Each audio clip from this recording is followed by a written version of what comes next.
Lei 48. Evite ter uma forma definida. Julgamento.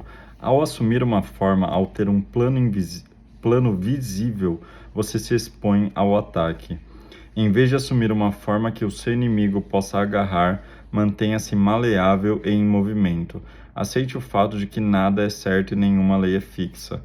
A melhor maneira de se proteger é ser tão fluido e amorfo como a água. Não aposte na estabilidade ou na ordem permanente. Tudo muda. Nas artes marciais, é importante a estratégia de ser incompreensível, a forma oculta e os movimentos inesperados para que não se possa estar preparado para eles. O sucesso de um bom general na vitória depende sempre da sua sabedoria insondável e de um modus operandi sem pistas. Só a falta de forma não pode ser afetada. Os sábios ocultam-se na incompreensibilidade para que seus sentimentos não possam ser observados. Eles operam na informidade para que suas ações não possam ser interpretadas. The Book of the Huainan Masters, China, século II a.C. O cão com as orelhas cortadas. Que crime cometi para ser assim mutilado por meu próprio dono? Exclamou pensativamente Joler, um jovem mastim. Que bela condição para um cão com as minhas pretensões. Com que cara vou aparecer diante dos meus amigos? Ó, rei dos animais, ou melhor, seu tirano, quem ousaria tratá-lo dessa forma?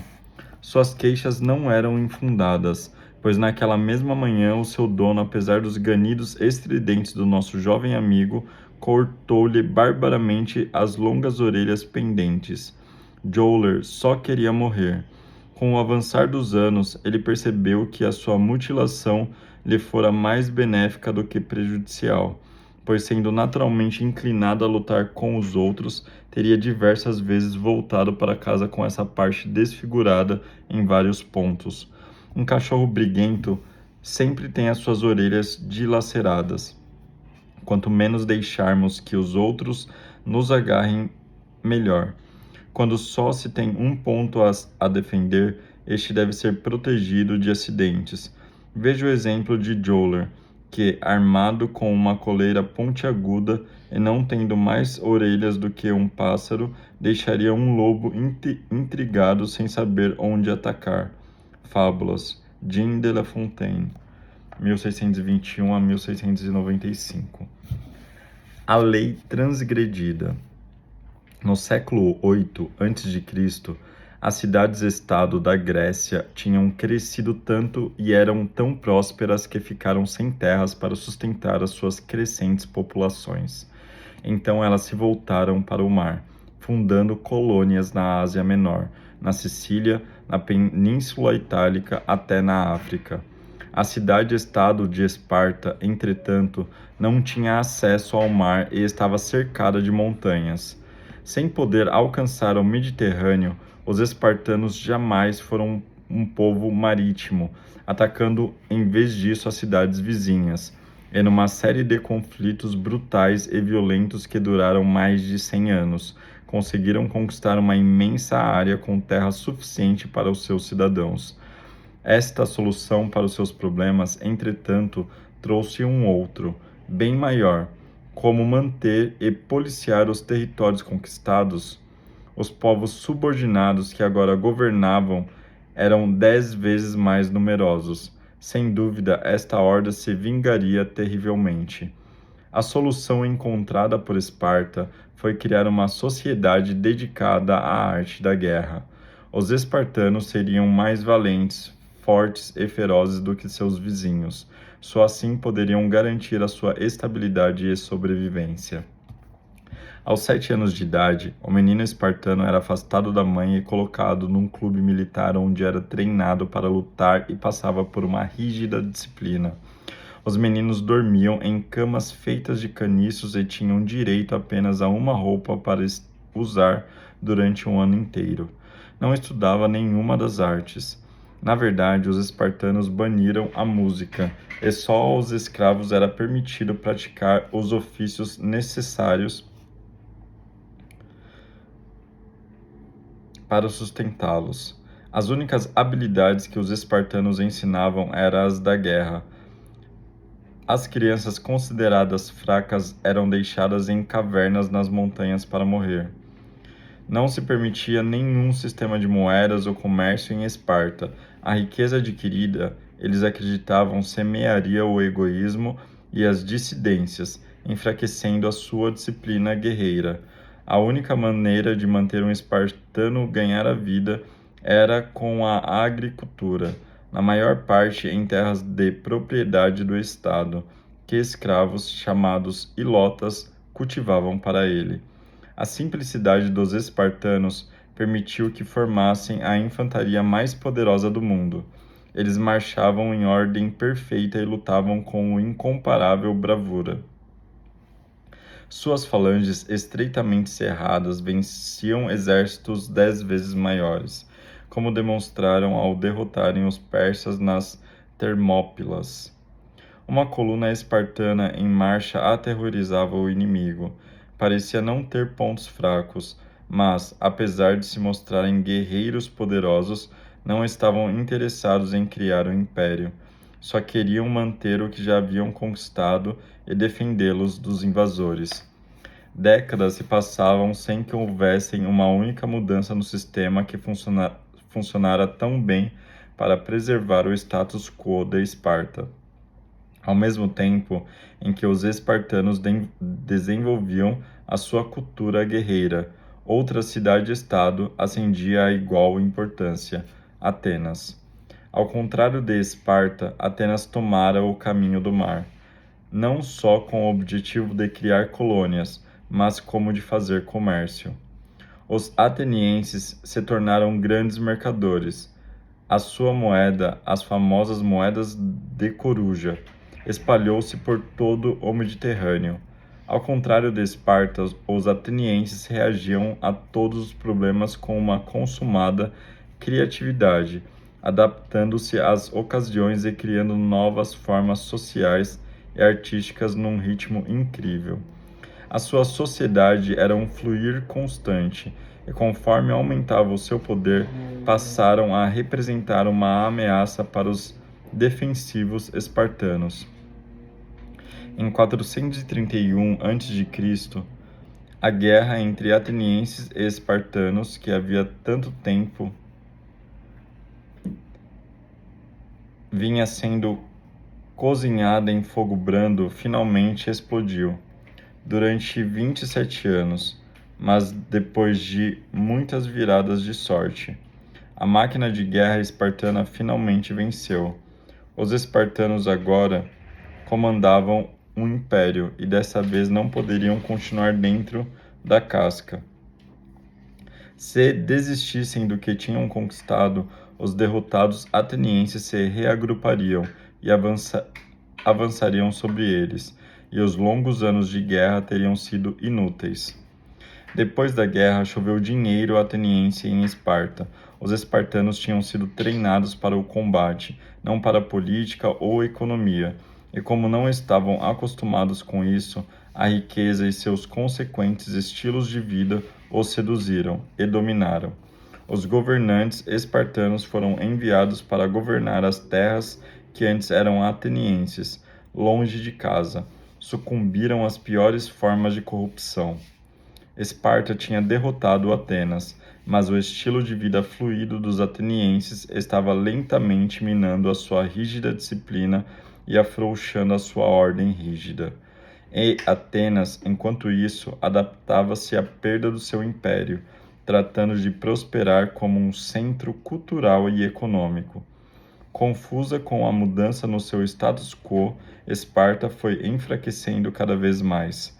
Uns 30 anos depois de derrotar Atenas, ela perdeu uma batalha importante com a cidade-estado de Tebas. Quase da noite para o dia, esta nação, uma vez poderosa, entrou em colapso, para nunca mais se recuperar. Interpretação. Na evolução das espécies, a armadura de proteção quase sempre foi o sinônimo de desastre. Embora existam algumas poucas exceções, a casca com frequência se torna um impasse para o animal encapsulado nela. reduz a atividade do animal, dificultando a sua busca de alimento e fazendo-o alvo de predadores mais velozes. Os animais que fogem para o mar ou para o céu e que se movem de maneira rápida e imprevisível são infinitamente mais poderosos e seguros. Diante de um sério problema, controlar uma população mais numerosa do que a sua, Esparta reagiu como um animal que desenvolve uma casca para se proteger do ambiente. Mas, como a tartaruga, os espartanos sacrificaram a mobilidade pela segurança. Eles conseguiram preservar a estabilidade durante 300 anos, mas a que custo? Não tinham outra cultura senão a da guerra. Nenhuma arte que aliviasse as tensões estavam em constante ansiedade quanto ao status quo. Enquanto seus vizinhos foram para o mar, aprendendo a se adaptar a um mundo em constante movimento, os espartanos enterraram-se no seu próprio sistema. A vitória significaria novas terras para governar, o que eles não queriam.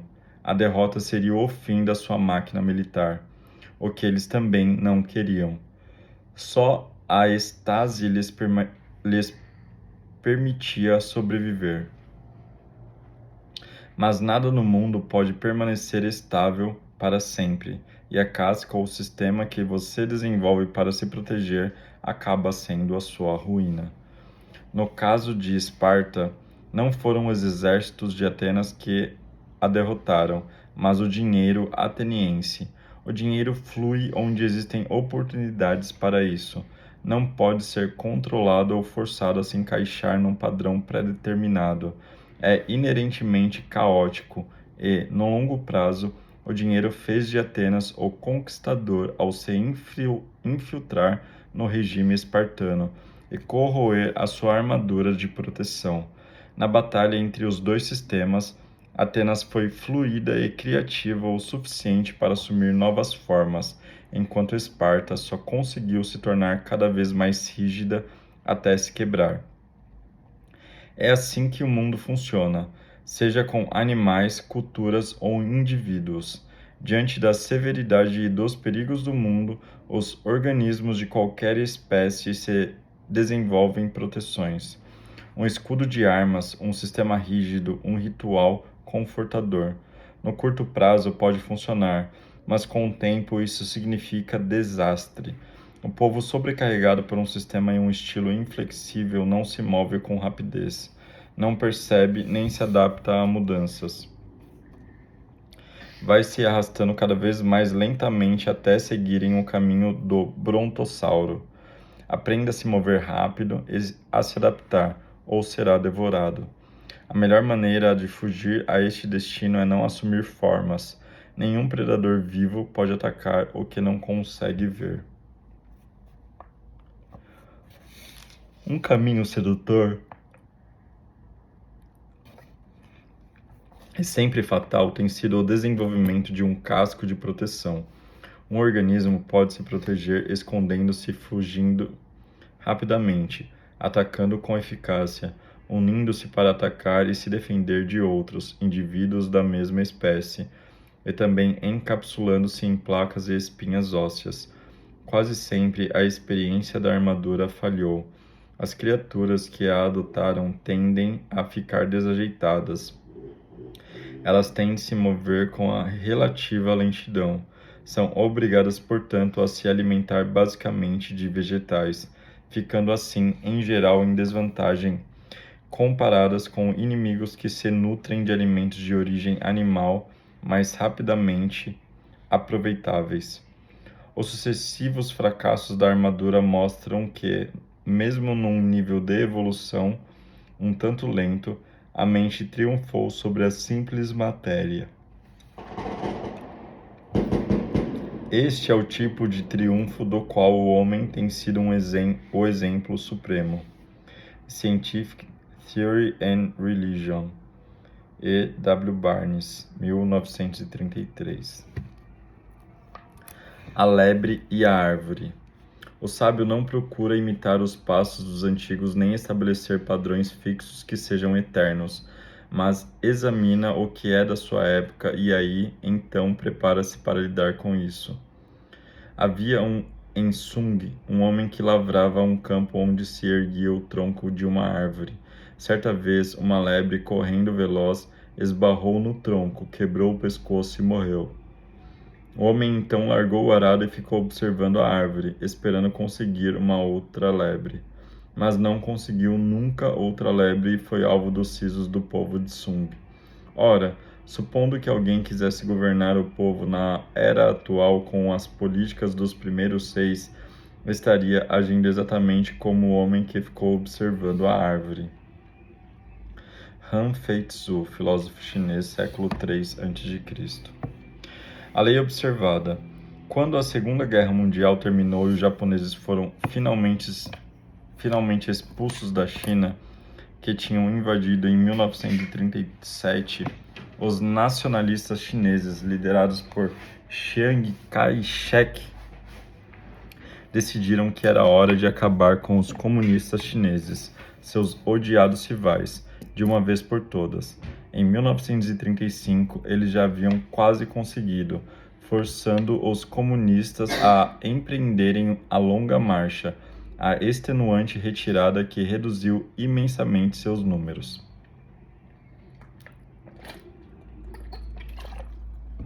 Embora os comunistas tivessem de certa forma se recuperado durante a guerra contra o Japão, não seria difícil derrotá-los agora.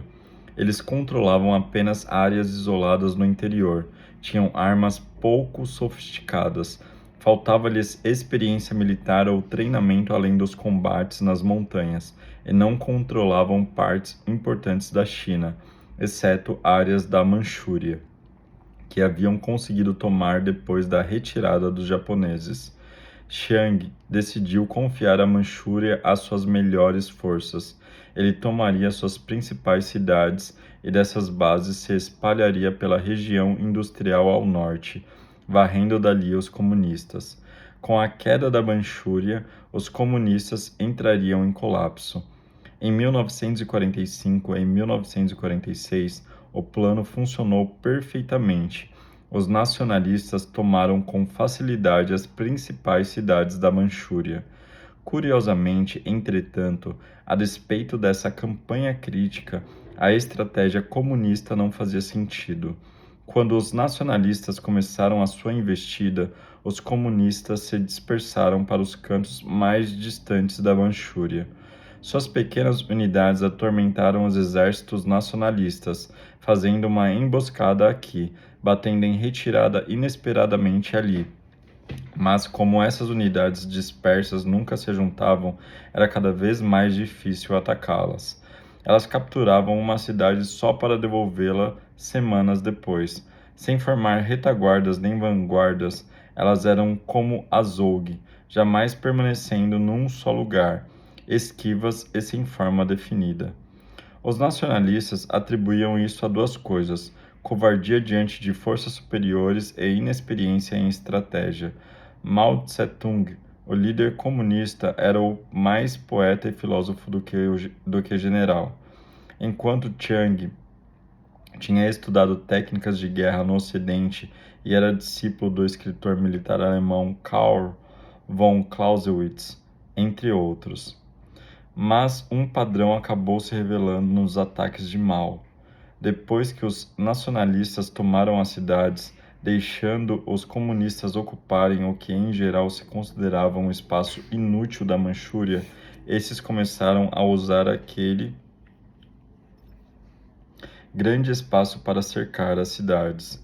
Se Chiang enviasse um exército de uma cidade para reforçar outra, os comunistas rodeavam o exército libertador.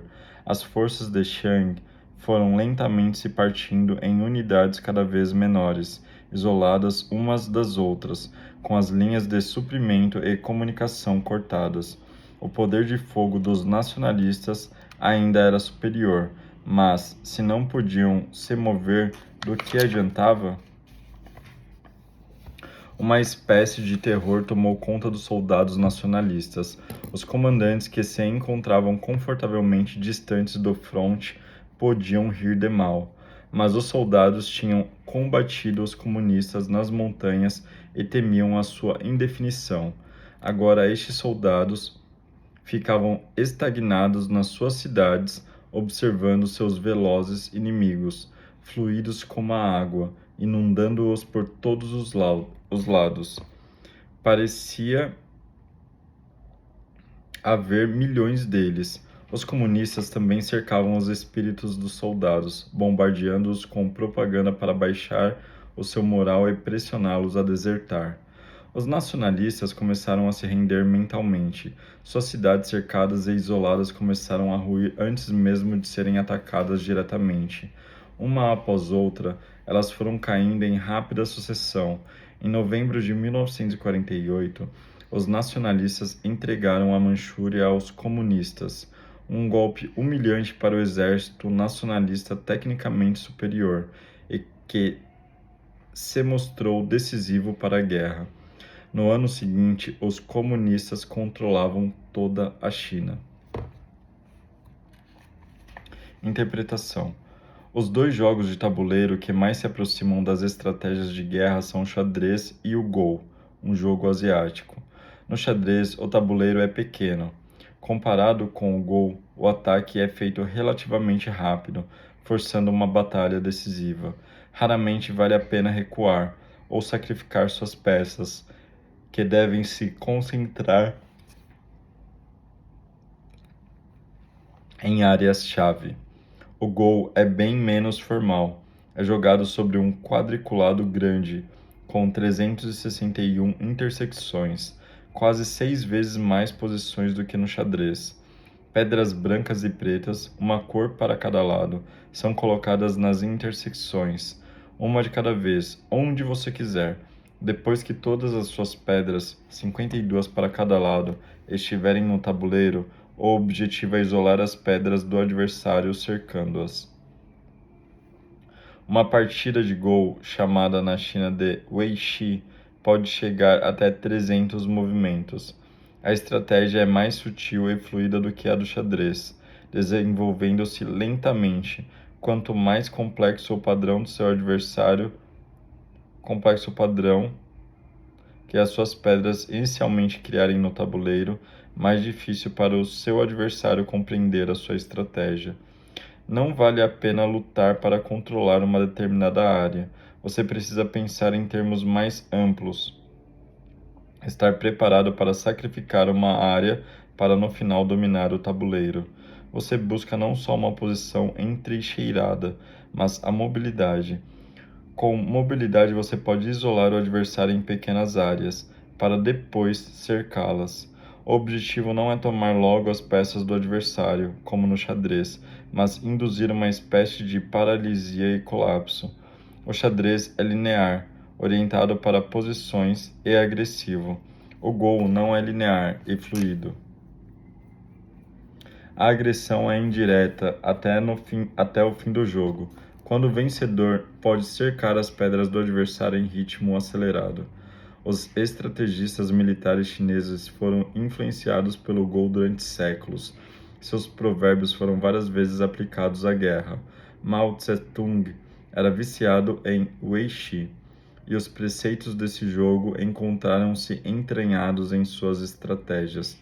Um conceito-chave de Weiqi, por exemplo, é tirar proveito do tamanho do tabuleiro, espalhando-se em todas as direções para que seu adversário não possa imaginar seus movimentos de uma forma simples e linear. Todo chinês, escreveu Mao certa vez, deveria lançar conscientemente nesta guerra como num quebra-cabeça contra os nacionalistas.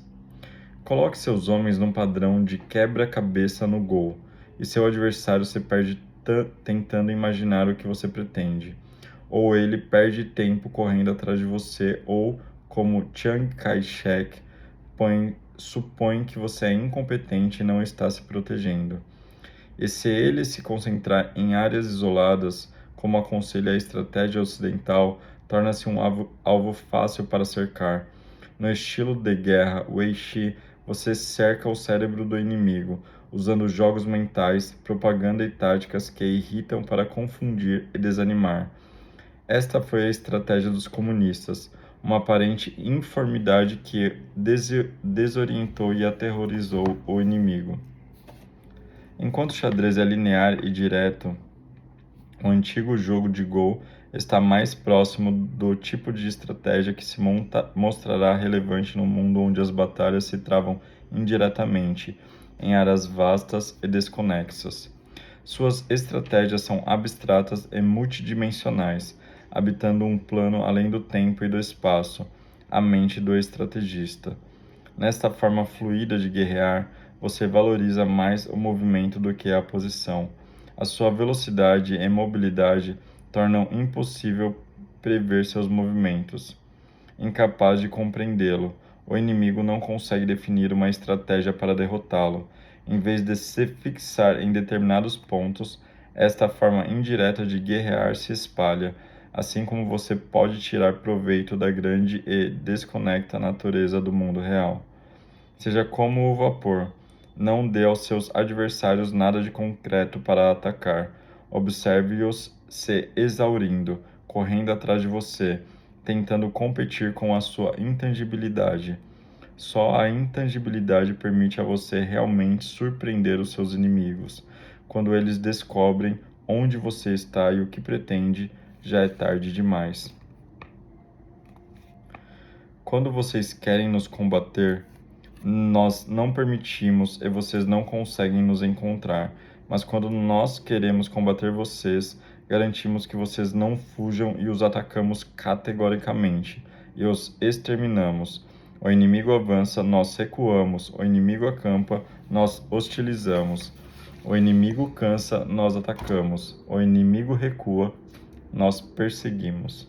Mao Tse-tung, 1893 a 1976. O general Romeu superou Patton em inteligência criativa. Romeu evitava formalismo militar, não tinha planos fixados além dos pretendidos para o embate inicial. A partir daí, ele montava suas táticas para enfrentar as situações específicas conforme elas iam surgindo. Era rápido como um relâmpago na hora de decidir, mantendo-se fisicamente no mesmo ritmo da sua atividade mental. No mar de areia ameaçador, ele operava num ambiente livre. Depois de romper as linhas britânicas na África, toda a parte norte do continente se abriu para ele, comparativamente livre da autoridade incapacitante de Berlim, desrespeitando ordens até do próprio Hitler. Ocasionalmente, Rommel implementou uma operação vitoriosa após outra, até ter quase todo o norte da África sob seu controle e o Cairo tremendo aos seus pés. The Art of Winning Wars, James Mesrich, 1968.